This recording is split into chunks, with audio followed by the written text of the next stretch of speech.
Vendredi le 8, c'est la Journée internationale de la femme. Je me souviens pas depuis quand. Depuis quand que ça. J'ai pas eu le temps de checker la date. J'y ai pensé avant. J'ai dit, oh, on est le 8, il faut que je souhaite bonne journée à la femme. Vous ne ferez pas la vaisselle aujourd'hui, vous la ferez demain. Ça, c'était un joke à mon père qui faisait toujours à ma mère. Hein? Ou je pense que ça venait de la petite vie un peu aussi, qui s'est appropriée. Des fois, on s'approprie. Ben, pourquoi pas être 8 dans un logement? Hein? C'est la norme. Hein? Je vais expliquer à Valérie Plante pourquoi des fois, il y a des gens qui habitent 8 ou 12 dans un logement. On va parler de ça. OpenAI, si Elon Musk, si on change de nom pour Close AI, Elon Musk ne va pas poursuivre. Les NPD en veut encore. Ben, pourquoi pas?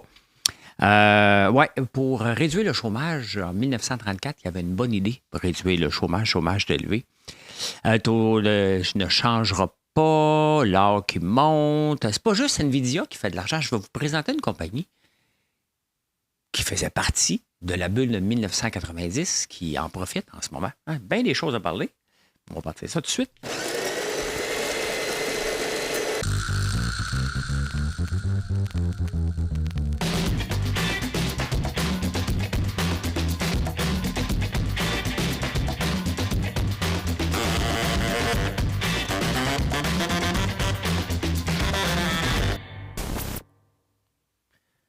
Journée de la femme, check. Bon, c'est fait. Hein?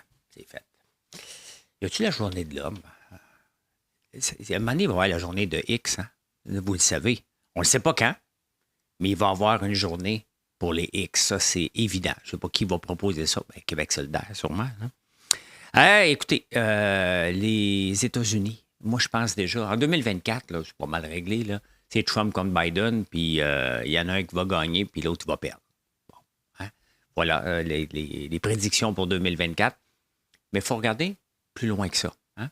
En 2028, déjà, parce qu'on s'entend qu'il n'y a rien qui va changer. Là, c'est la même affaire. Là. C'est un peu comme le débat Coder-Plante qu'on a ici. Là. Mais probablement que Coder, ça ne marchera pas. Il va venir se représenter en 2025 à la Ville de Montréal. Mais je pense que les États-Unis vont avoir leur première femme en 2028. Hein? C'est Hillary Clinton qui va sûrement dire c'est grâce à moi qui a ouvert le chemin. T'sais. Est-ce qu'on aurait pu voir Michelle Obama? Ça serait intéressant, mais ça semble assez évident que Nikki Haley, là, je ne suis pas beaucoup, on va vous dire. Là. Je vous en parle comme si on me l'expliquait pour un secondaire 9. Là. Mais je suis assez intelligent puis assez observateur pour comprendre que Nikki Haley, elle a resté jusqu'à la toute fin pour que son nom sorte. Kamala Harris, pourquoi qu'elle ne pousse pas Joe Biden puis elle est derrière lui? Ben parce qu'elle sait que sa meilleure chance d'être présidente des États-Unis, c'est de toffer Joe Biden le plus longtemps possible. Donc, je pense qu'en 2028, on va avoir une femme. Les rednecks ne seront pas prêtes. Là. Ceux qui ont boycotté à Bud Light parce qu'il y avait une transgenre qui prenait de bière, ils ne seront pas prêts pour 2028, mais je pense que ça va être le cas. Comme ils ont élu un premier noir avec Barack Obama. Dire la date. 2012? 2012? 2016? Je ne sais pas, hein? Je sais pas. Eh bien, écoutez, vous pensez que l'NPD en avait assez avec l'assurance médicaments pour faire plier le gouvernement, hein? Non. Les autres, ils savent qu'ils ont le gros bout du bâton, hein?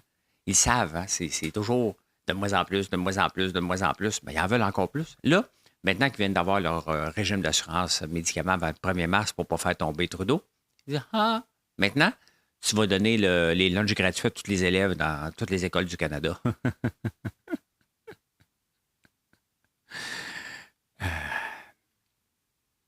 Est-ce que ça se peut être de gauche et conservateur? Le Figaro se pose la question aujourd'hui par rapport à ça, justement. T'sais, moi, je me considère un gars de gauche, mais conservateur en même temps.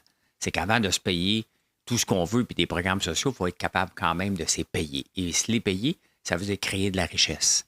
Et où la création de richesse du NPD? T'sais? Il y a la chance là, de se cacher derrière les libéraux, de dire qu'ils ont fait tout passer, mais en même temps, ils ne créent pas de richesse. Ils ne créent pas de richesse. Ça se peut être de gauche et conservateur. Le problème, c'est qu'on est orphelins. Il n'y a pas de parti pour nous autres, là. Les gens qui sont comme ça. Mais ça n'a pas de bon sens. Ils vont être comme ça tout le temps. Puis Trudeau va dire, OK, il faut te le donner. Rien de mal à donner le lunch gratuit. Il y a une raison pour ça. C'est parce qu'il y a des familles que les enfants arrivent à l'école puis ils ne mangent pas.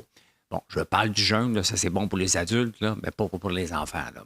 Et surtout quand tu ne choisis pas de jeûner. Hein. Tu viens à l'école le ventre vide parce qu'il n'y a rien à manger. Faire un jeûne comme moi, c'est un choix.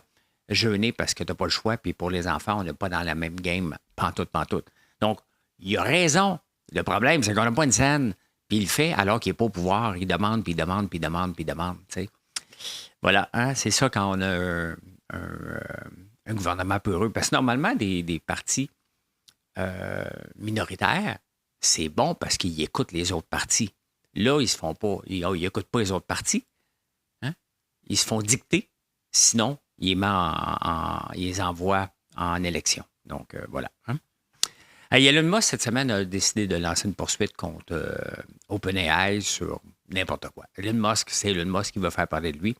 Là, il a dit, finalement, vous n'êtes pas si open que ça.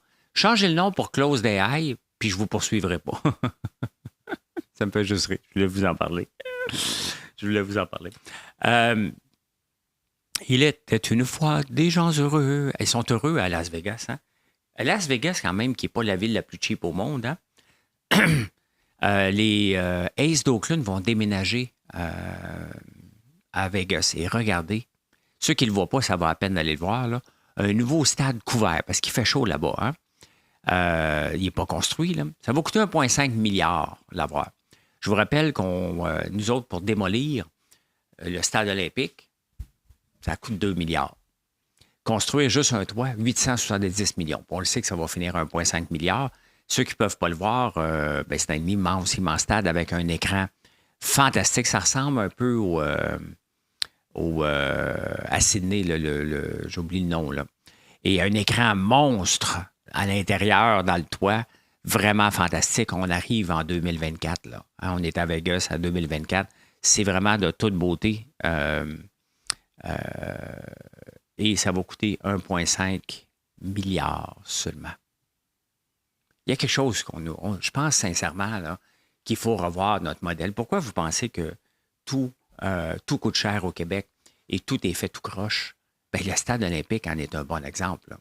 Ça n'a pas de sens que ça coûte 870 millions quand on est capable d'en construire un flambant neuf à la fine pointe de la technologie pour 1,5 milliard, mais vraiment même pas à fine pointe. Là.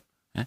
Beyond la nouvelle technologie. Avec quelqu'un qui a déjà pensé un toit complet, un écran géant dans le toit complet, bien, c'est un peu comme la sphère là, qu'ils ont faite à Vegas. Là. Donc, voilà. Hein? Ils sont capables de faire ça. Nous autres, on n'est même pas capables de le démolir, le foutu stade. Hein?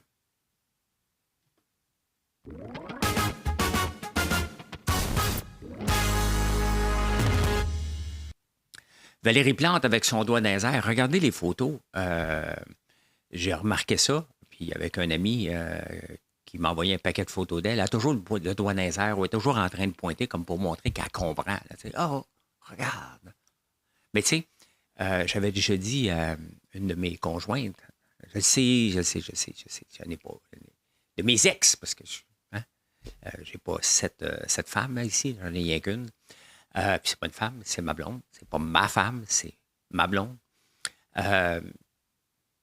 Donc, Valérie Plante, elle pointe partout, mais ça, c'est une stratégie. Là. Sur les tapis rouges, quand tu veux pas avoir de la niaiseux, tu arrives, là, tu salues quelqu'un. Il n'existe pas. C'est pas grave, t'es connu. Ah oui, salut! J'avais fait ça, elle était gênée, puis j'ai dit, check mon balai. Je saluais tout le monde que je connaissais pas. Puis la monnaie t'arrête et prennent des photos. Hein? Donc, Valérie Plante a compris ça. Elle pointe n'importe quoi. Là, elle était dans Griffintown. Elle a en place des gens qui habitent tout seuls pour présenter un logement social. Parce que c'est important, la mixité. C'est ça que je veux. C'est ça que je veux. Hein? Des logements pour 8 personnes. Donc, Valérie, 8 personnes, c'est pas parce qu'il y a 30 passeports dans des places que tu rencontres que les 30 personnes habitent là. Hein? C'est souvent, ils n'habitent pas là. Il y a une carte d'assurance maladie. Ils viennent faire des petits voyages des fois. Là. Qui c'est qui construit des logements pour 8 personnes en 2024? Y a-tu juste Valérie Plante qui pense que parce que tu es immigrant, parce que tu es moins fortuné, qu'il faut que tu habites dans un taudis? Voyons, 8 personnes là, dans un logement. Là. Ça ne serait quand même pas des 14,5. Là. Pendant ce temps-là, elle ne s'occupe pas de la ville. Regardez, à un moment donné, il faut faire le constat. Là. C'est tout de sa faute. On va se le dire. Là. La ville qui est sale, c'est de sa faute. Festival, tous les festivals, à un moment donné, qui n'arrivent plus, c'est de sa faute, elle n'a pas de vision. On va juste faire des places de festival, ça va être beau, puis c'est tout ça. Mais peut-être que le modèle est brisé. Hein? C'est pas juste le festival Juste pour rire là, qui était mal géré. Le modèle est peut-être brisé. Vendre de la bière à 14$, peut-être que ça ne marche plus non plus. Peut-être qu'on ne l'achètera pas, la bière là. T'sais, à un moment donné, c'est toujours prendre les consommateurs pour des imbéciles. Faire des shows du réchauffé, peut-être qu'on n'en veut plus non plus. Hein? Pourquoi le Festival d'été Québec fonctionne? On amène des gros noms. Hein? Puis les gens payent.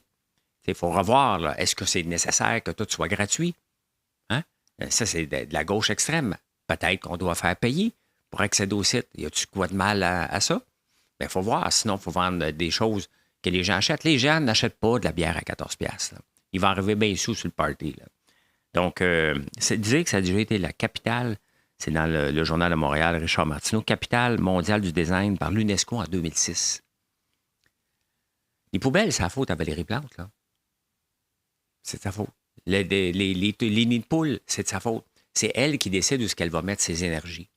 Mais elle ne le sait pas. L'affaire, là, c'est un peu comme Justin Trudeau. Ces gens-là ne le savent pas. Donc, ils s'en vont le matin, puis le train va loin. Allô? Ils sont contents. Ils sont contents. Justin se déguise en n'importe quoi. Valérie Plante en rose. Elle se promène d'une place à l'autre à pointer des choses virtuelles. Donc, voilà. Propriété, il n'y a pas de fierté. Mais elle va avoir de l'argent pour pomper dans les festivals. Parce que là, toute la gang de quêteux des festivals sont dans le journal le matin pour dire « il faut sauver le nôtre, on a besoin d'argent ». Non, tu n'as pas besoin d'argent, tu as besoin d'imagination. Hein? Et peut-être que le modèle est brisé. Ça se peut que le modèle actuel, on a essayé de trop en faire. La ville est fermée durant l'été. On a peut-être essayé de trop en faire pour dire « festival de ci, festival de jazz, festival juste pour rire, festival de ci ». Il y en avait peut-être trop, hein, tout simplement, pour la capacité des Montréalais d'y aller. Et le tourisme, allez arrêter de me sacrer patience. Là. Il n'y a personne qui part de Los Angeles pour venir ici. Là, hein? Ça n'arrivera pas. Pas pour les festivals juste pour rire. Là. C'est un festival très local. Très, très local, avec des jokes, comme le dit, voyons, Gilles Proulx dans le Journal de Montréal. C'était pipi cacapette, là. Hein? C'était pas mal ça. Là. On est loin des débuts du festival juste pour rire.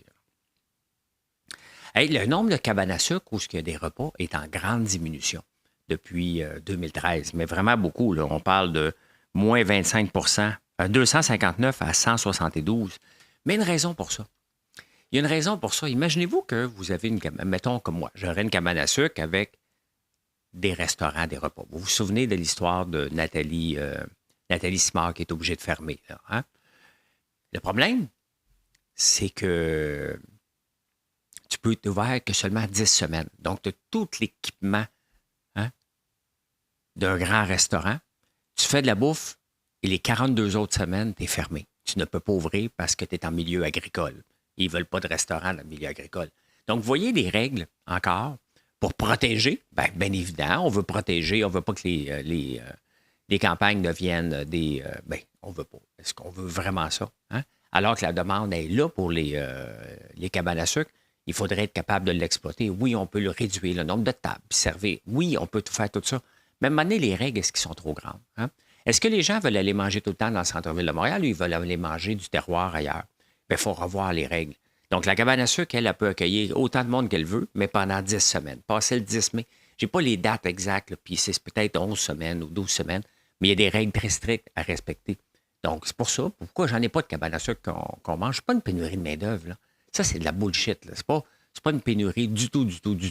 C'est vraiment parce que tu investis beaucoup pour être ouvert que 10 semaines par année. Le reste de l'année, il faut que tu fasses des pirouettes. Puis c'est pas parce que tu es ouvert 10 semaines par année que tu n'as pas les règles du MAPAC à respecter pendant ce temps-là. Donc, tu as besoin d'avoir énormément d'équipements de salubrité, comme un grand restaurant dans le centre-ville de Montréal, mais pour 10 semaines, ça fait pas de sens du tout.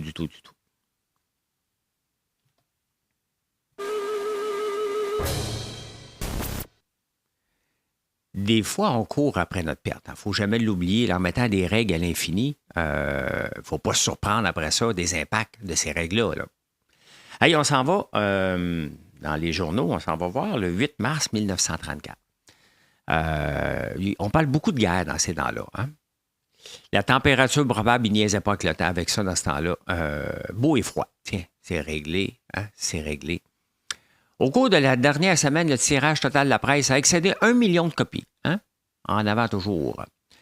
La France ferait-elle la guerre? Mais c'est pas ça que je veux vous parler. Non, j'ai perdu ça.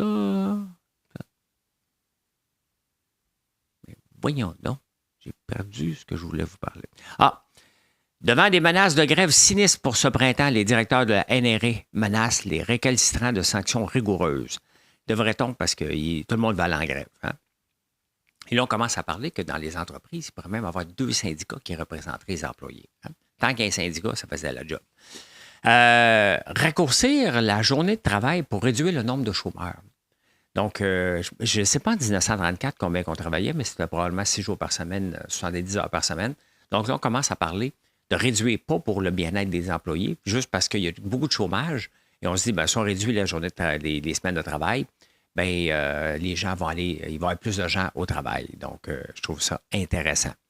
Un budget de défense est complet. L'humble mariage du prince. Il y a beaucoup de nouvelles internationales. Hein? C'était comme bien vu de parler des choses internationales qu'on ne comprend rien. Hein?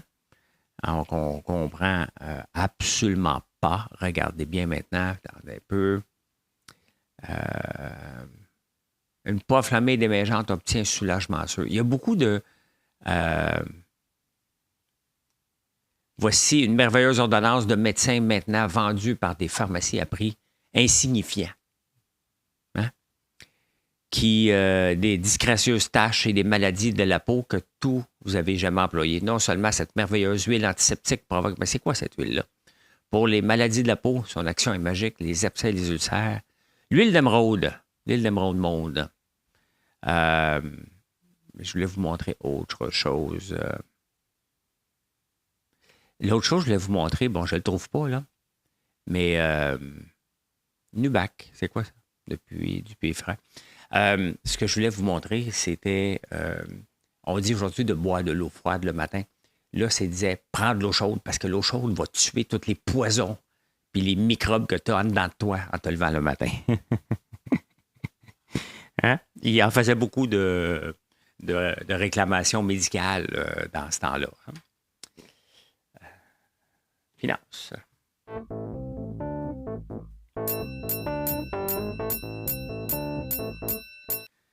Est-ce qu'il faut se surprendre du taux de chômage qui ne bouge pas, qui reste à 5 73 des gens qui transigent à la bourse pensent que ça va être au début de l'été.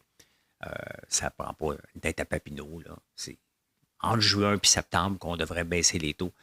Il y a beaucoup de pression. Hein?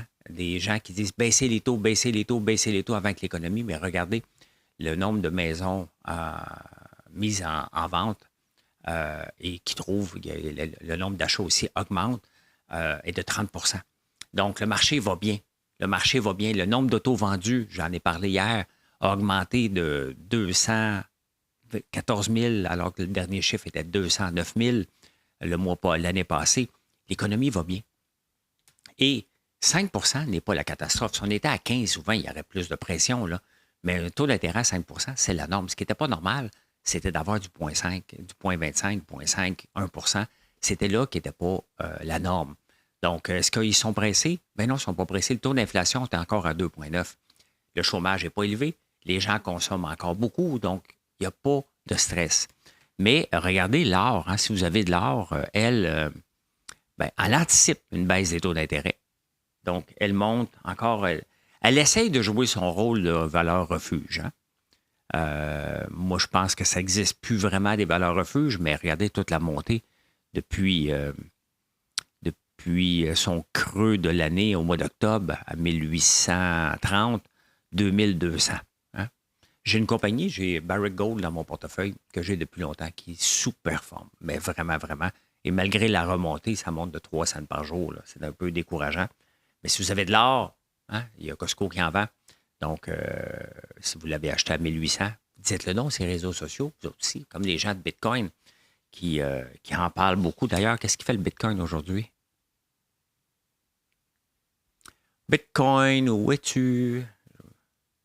Hey, je vous présente Snapchat. Snapchat qui a mangé toute une volée que j'ai pas vendu. À un moment donné, tout allait bien avec Snapchat. Ça valait 90$. Je ne l'ai pas vendu. Aujourd'hui, ça en vaut 11, un méchant flop. J'ai vu dans le Journal de Montréal une pub de Snapchat qui explique de faire de la publicité dans Snapchat, comment c'était payant avec l'intelligence artificielle. C'est la première fois que je vois une pub de Snapchat, en tout cas au Québec. Donc, je ne sais pas ce que ça donne. Il remonte un petit peu dernièrement. Mais je suis venu ici pour voir le Bitcoin. Le Bitcoin qui monte à peu près de 1000 points encore aujourd'hui. L'affaire, c'est qu'une demande, mais la demande est artificielle, causée par des gens comme moi aussi qui achètent par l'entremise de fonds mutuels le Bitcoin, qui doit faire partie maintenant d'une stratégie à risque élevé de placement mensuel. Placer de l'argent dans des fonds. Vous pouvez le faire directement, vous allez sauver des frais, mais vous allez devoir prendre le risque de peut-être vous faire voler votre argent sur une plateforme obscure ou moins obscure, tandis qu'avec des fonds, c'est normalement plus régularisé. Hein? Hey, NuVI, moi, je l'utilise pour les paiements de la carte de crédit on paye moins cher que si on utilisait le système de Shopify normal avec Visa. Là. Donc, on sauve de l'argent. Mais NuVI, regardez, depuis 5 ans, je vous en parle parce que son président, depuis qu'ils sont à la bourse, sont arrivés à la bourse, eux autres, en 2020, 25 septembre 2020 à peu près.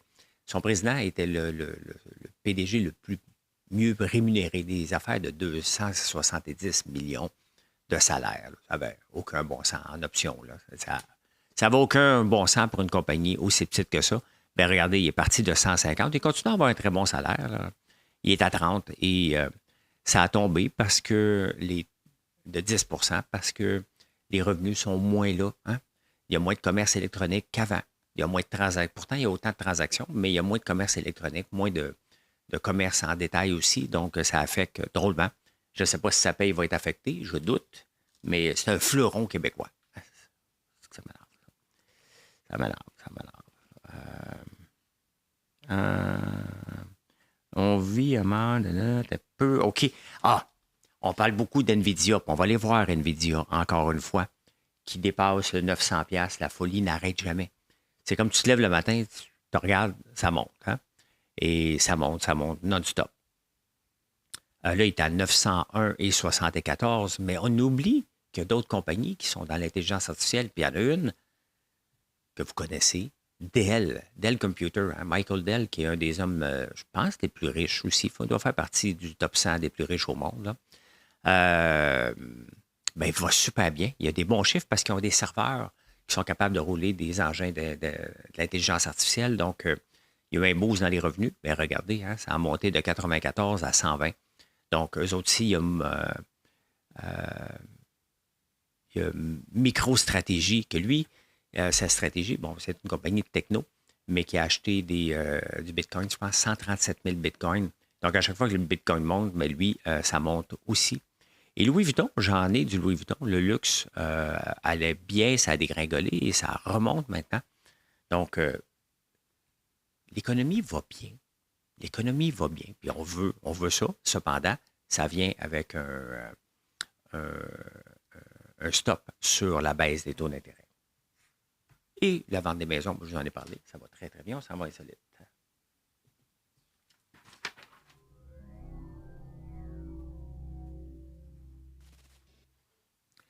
J'avais remarqué ça, moi, qu'il y avait certains chiens labradors qui étaient plus obèses que d'autres, hein, plus courts sur pattes, hein, étaient flappy un petit peu, là, tu sais.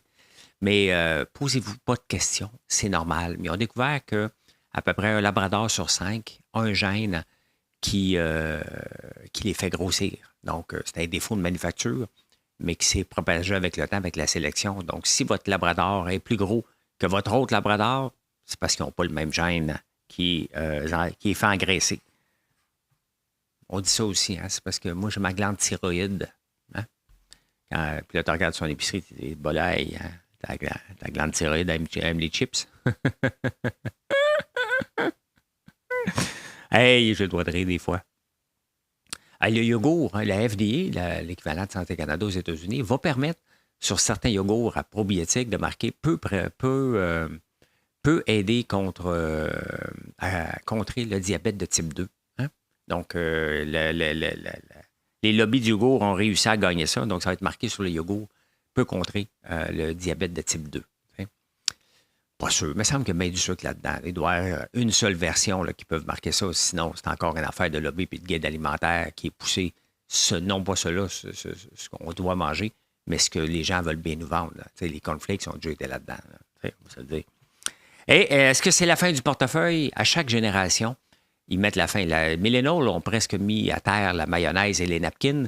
Bien, leurs enfants, la Gen Z, hein, c'est les enfants des millennials, eux autres ne veulent rien savoir d'un portefeuille. Ils ont une carte de crédit, ils le mettent dans le téléphone, ils prennent des photos qu'ils gardent dans leur téléphone de leur permis de conduire et d'attitude. Ils ne veulent pas traîner de téléphone, de portefeuille, et je les comprends. Moi aussi, je le traîne des fois. Moi, je suis un gars techno, mais je peux vous dire encore, là, ceux qui sont nouveaux et ils ne savent pas, là, j'ai souvent pensé qu'il fallait que j'aille ma carte de crédit pas loin de mon téléphone quand je faisais un tap and pay.